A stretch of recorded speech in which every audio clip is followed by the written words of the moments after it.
She couldn't move, couldn't scream. Her body had long gone numb beneath the burning crust of sand, and only her face remained above ground. Cracked lips, wind-chapped skin, eyes half closed against the sun. Flies circled, the sky pulsed white, and death stood patient at the edge of the horizon. Then came the crunch of boots on gravel. One figure, moving slow. She thought it was a trick of the heat at first, but he kept coming. A lone cowboy in a dust-worn hat, coat folded over his arm. He didn't speak, just knelt beside her like it was the most natural thing in the world, unfolded the coat, and draped it over her shoulders, shielding her from the sun. Her lips cracked as she rasped out, "Why?" But he didn't answer. He just reached for a canteen. That was the moment, when the world shifted, not because she was rescued, but because someone had seen her. Hours earlier, she'd still had hope. The townsmen had dragged her out at dawn, muttering justice, punishment, warnings for others. They'd called her half-wolf and savage blood. Her mother had been Apache, her father white, but neither side had ever claimed her. When an outpost near the cattle trail burned, they blamed her mother's people. And then her.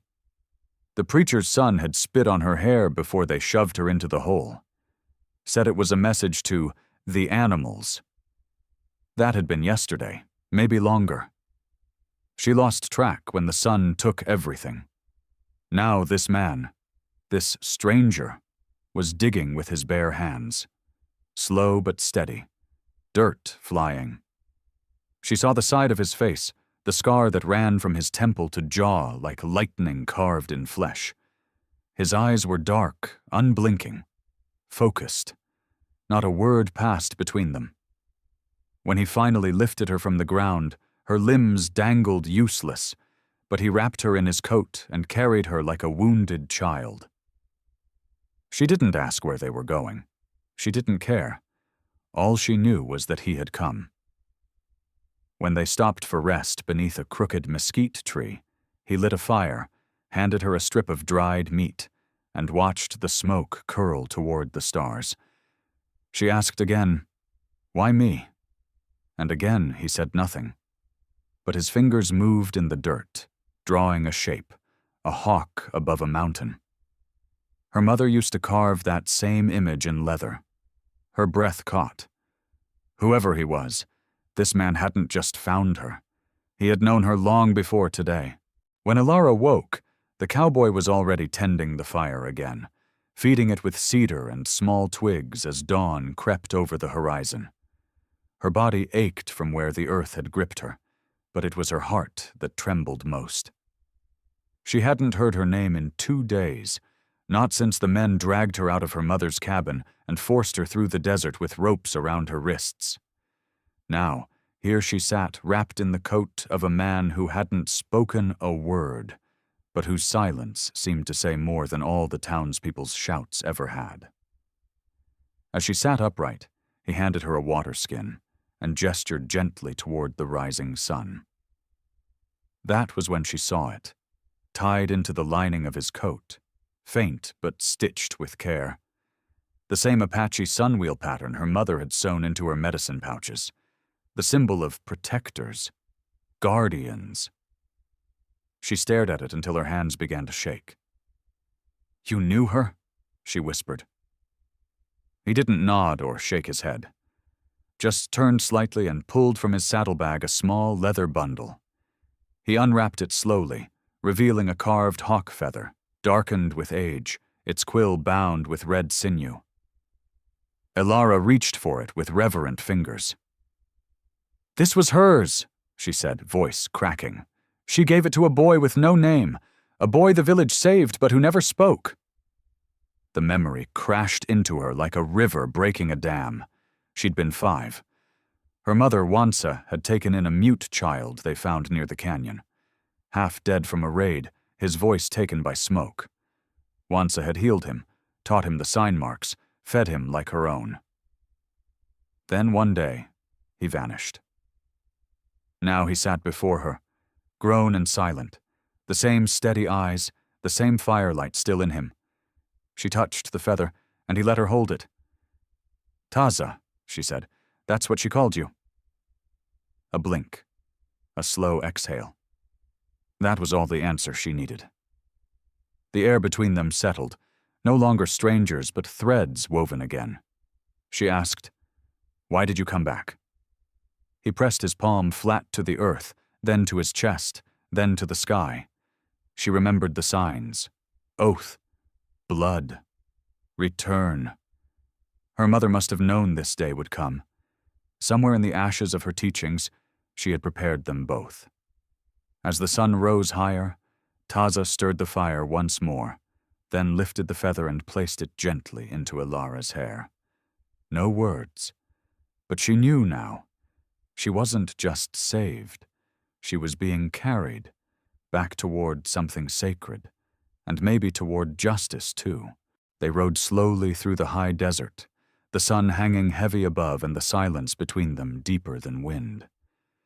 Elara swayed in the saddle, tucked behind Taza, arms loosely around his waist, her fingers brushing the edge of the scar that climbed from his shoulder to his neck. It wasn't just a wound.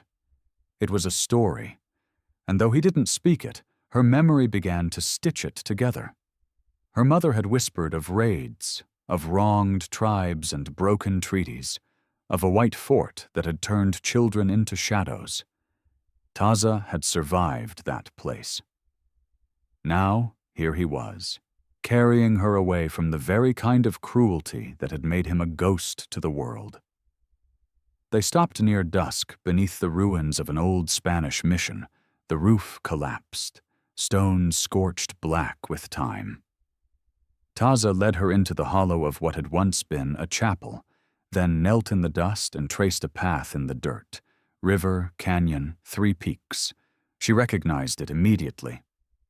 "That's the long way home," she said. "To the Red Hills."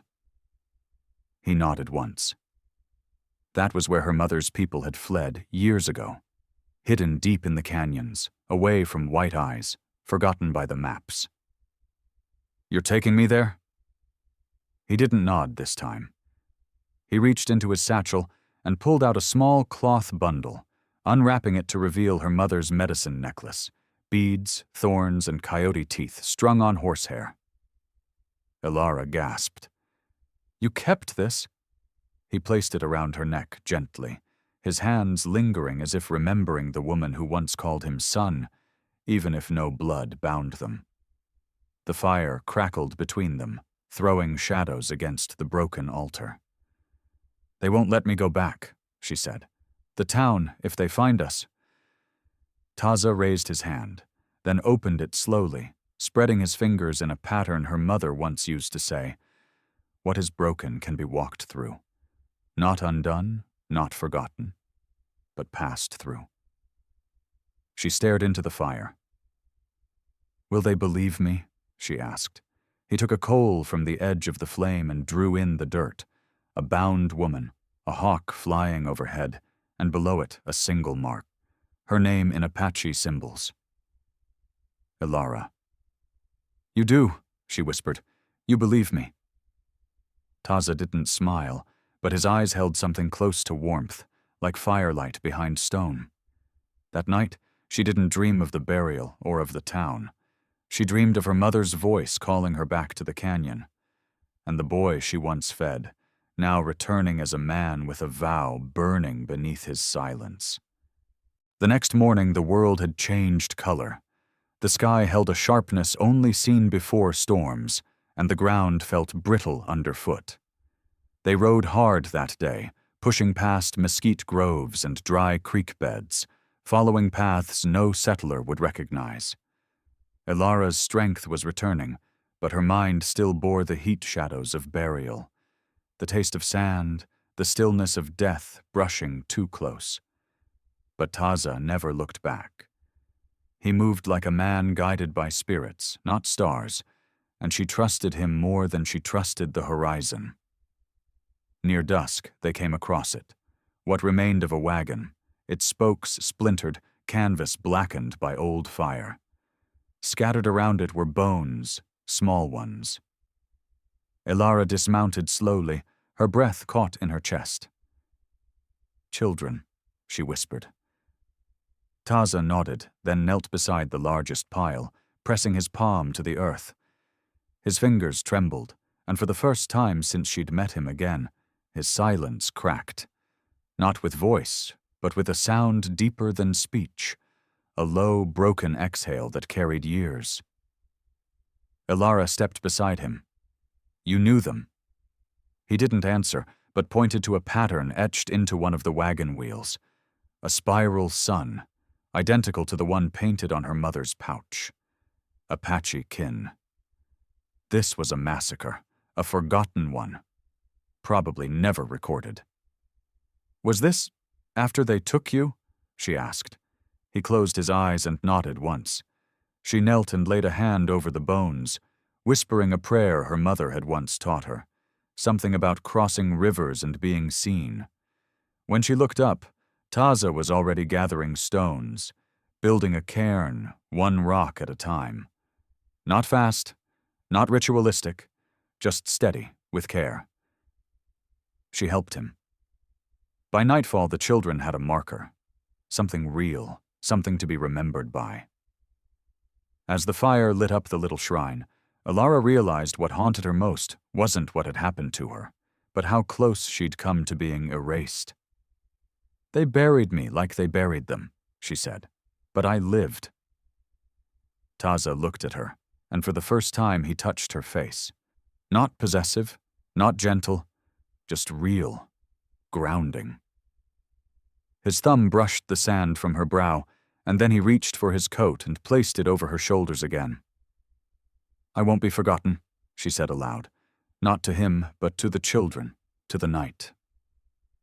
And Taza, ever silent, just sat beside her with the fire between them, the cairn behind them, and the trail of memory stretching ahead. They reached Bitter Mesa by noon the next day, where the stone rose out of the earth like the back of some ancient animal, scorched by sun and stories long buried. Taza led her up the switchbacks without a word, guiding the horse along narrow ledges carved by foot, not wagon. At the top stood a lone wooden post, cracked and leaning, what remained of an old Apache lookout tower, and beside it, leaning on a rifle, stood a man. Older, weathered, with eyes like chipped obsidian and braids laced in gray. Elara's breath caught. She didn't know who he was, but Taza approached him with the ease of someone returning to blood. The men didn't speak, not aloud, just pressed their foreheads together for a long moment. Then the older man looked at her. His gaze didn't waver. "You're Wansa's girl," he said, voice like gravel dragged through wind. Elara nodded, feeling her throat tighten. "They buried me," she said quietly. "But he came." The man's eyes flicked to Taza, then back to her. "He kept the oath." Then he turned to the ridge and gestured for them to follow. From the edge she could see everything. The desert, the riverbed, the curl of trails etched faintly into the land below. "Down there," he said. "They've forgotten." "But we haven't." He reached into a pouch and handed her a leather strip with carved beads. "Your mother left this with me. Told me it was for the day her daughter returned marked by flame." Elara took it with trembling fingers. The beads were scorched on one end, painted with white ash, symbols of death survived. "They say you carry fire now," he said, "that you saw the edge." She looked down at the land. "I didn't just see it. I laid in it, and I remember." The man nodded. "Then it's time they do too." That evening, as they sat around a fire beneath the tower, others arrived. Quiet riders, women with baskets, a child with paint still on her hands. Word had spread. The girl buried in the sand had come back with the silent one. They listened as the elder asked her to speak, to tell the story. At first her voice cracked, then steadied. She told them everything, not just what they did to her, but how no one stopped it, how silence can be as cruel as fire, and how a man without a voice had carried her through it. When she finished, no one clapped, no one wept.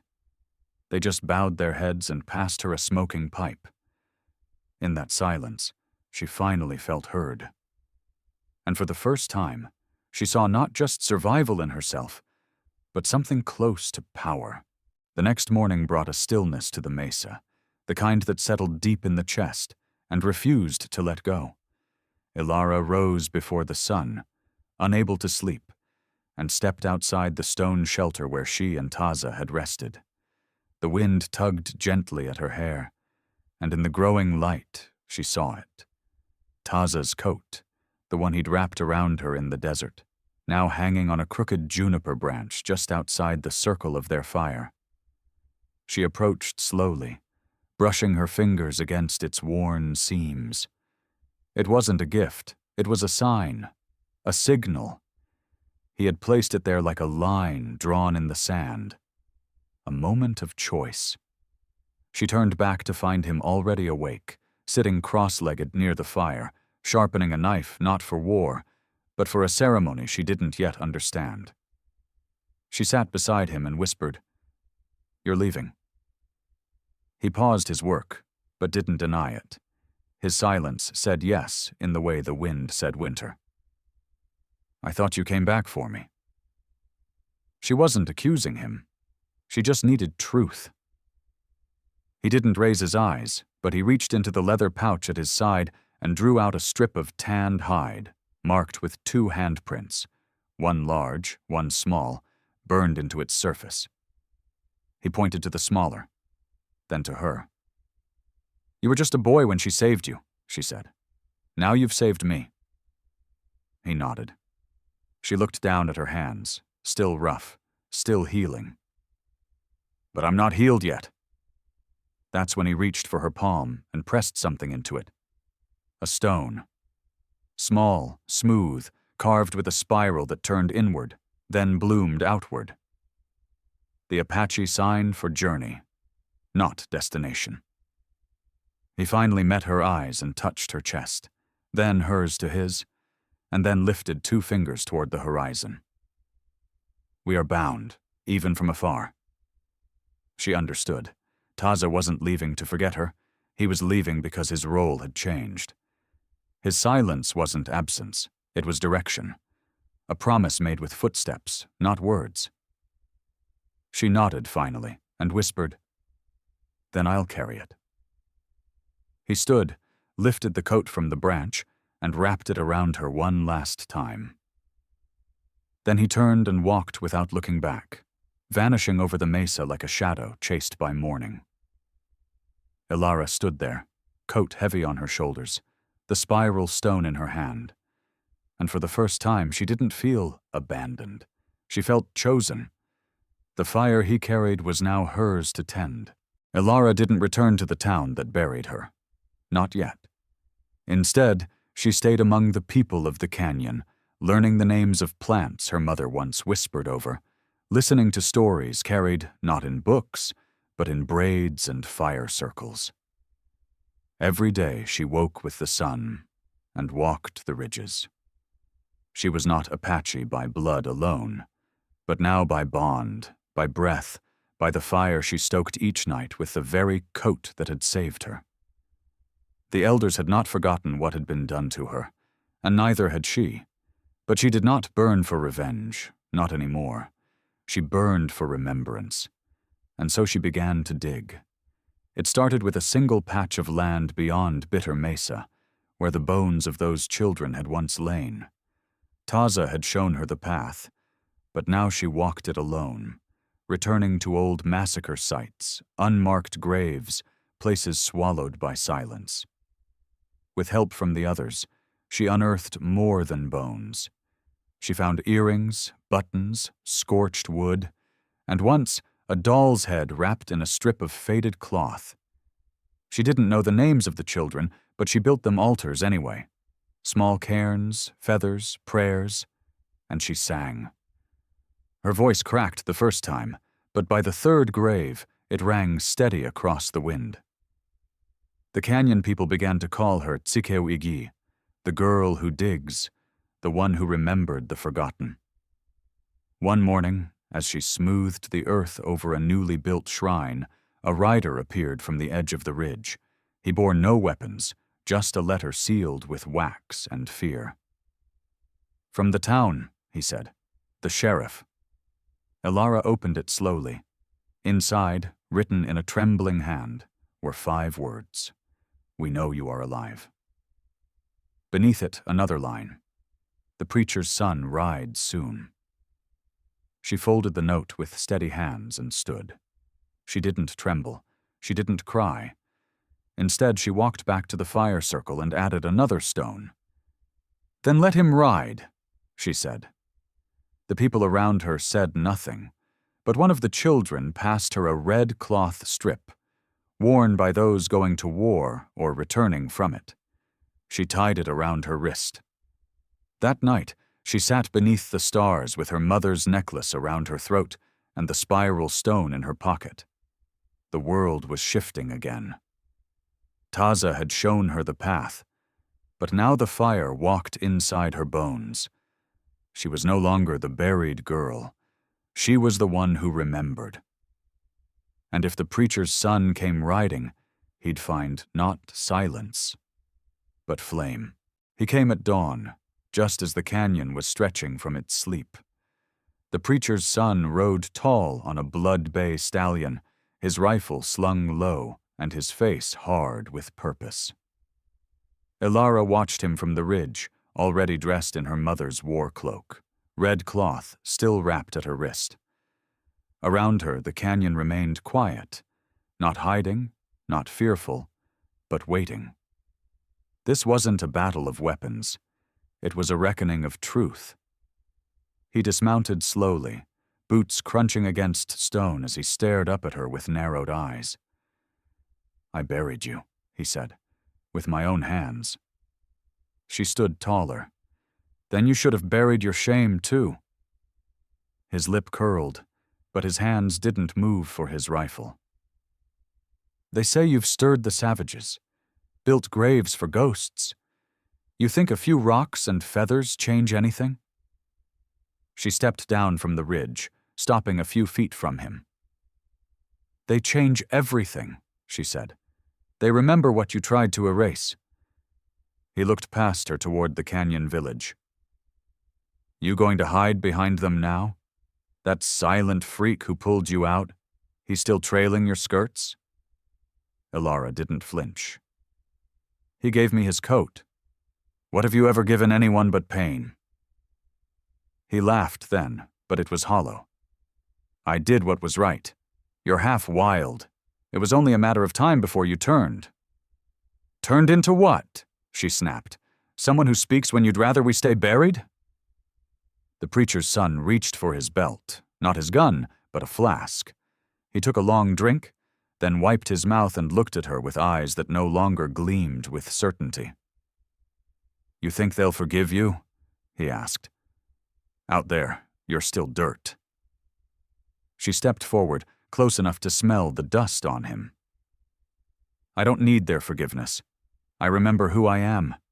And now, so will they." From her pouch, she pulled the same spiral stone Taza had given her and pressed it into his hand. "This is the path. You can walk it or stay behind, but I'm not afraid of you anymore." He didn't speak, didn't throw it away, just stood there, stone in hand, lost for the first time. Elara turned and walked back to the ridge, each step steadier than the last. She didn't look back, not even when the wind shifted and she heard his horse retreating. That night, the canyon fires burned higher than they had all season. Elara sat with the women who sang stories into flame, and for the first time, hers was one of them.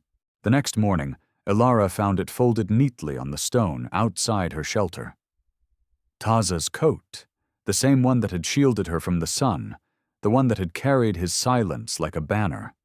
She hadn't seen him in nearly a moon cycle. He'd disappeared after Bitter Mesa, leaving her with only the spiral stone and the fire he'd placed in her hands. Now the coat had returned, without footsteps, without warning, smelling faintly of cedar and horses. She ran her fingers along its seams, now repaired with sinew and red thread. Inside the inner pocket she found a fresh feather, braided with 2 strands of hair, one dark, one her own shade of ash blonde, a knot tied in unity. She pressed it to her chest and exhaled. He was alive. He had seen what she had done. The coat was not a farewell. It was a passing of the fire.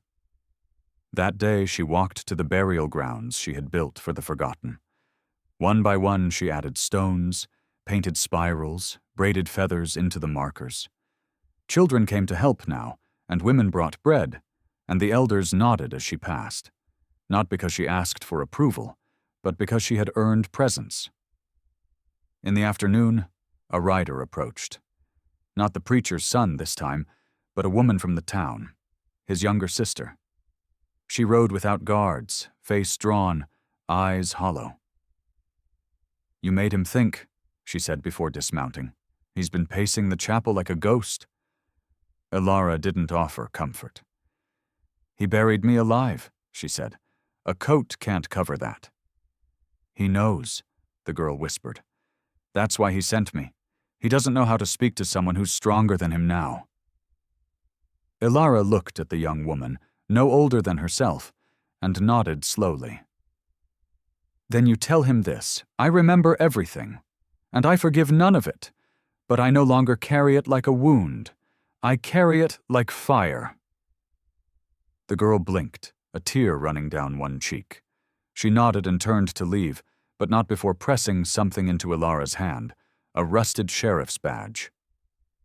"It was our father's. He'd have let you burn too." Elara closed her fingers around the badge. "Then I'll keep it," she said, "as a reminder of what justice isn't." That night she hung the coat beside her door, not as a shield, but as a banner, a new symbol. No longer just the girl who was buried. She was the one who had stood back up, and had stayed standing. The canyon air was warm now, laced with sage and the faint sweetness of desert blooms. Spring had arrived like a breath long held, and with it, a new rhythm to the land. Children laughed as they painted stones for the burial grounds, and elders told stories not just of the past, but of her, of the girl who had been buried, and the man who came without words. Elara walked the trails daily, her mother's necklace around her throat, the spiral stone always in her pocket. She no longer flinched at the sound of hooves behind her. She no longer dreamed of sand. She had made peace with silence, and now she filled it. That morning she stood at the edge of the ridge, looking down at the town that once cast her out. It seemed smaller now, the buildings crooked, the church tower leaning like a lie ready to fall. Behind her the canyon waited, strong and open. At her side stood a girl no older than 12, holding a bundle wrapped in red cloth. "They say you carry fire," the girl said. Elara smiled. "Number I am fire. I just carry the coat." She took the bundle, opened it, and folded Taza's coat one last time. Then she stepped forward to the edge of the ridge and drove a long cedar pole into the ground. At its top, she tied the coat like a banner, its seams torn, healed, patched again, like skin that had survived too many storms. Below it, she planted the preacher's badge, pierced through the spiral stone. Let them see it. Let the town remember. Not for vengeance, but for truth. Behind her, songs rose from the canyon. Children laughed. A drum echoed once, low and slow. As she turned to walk back down, a shadow shifted beneath the mesquite trees. She paused, heart still.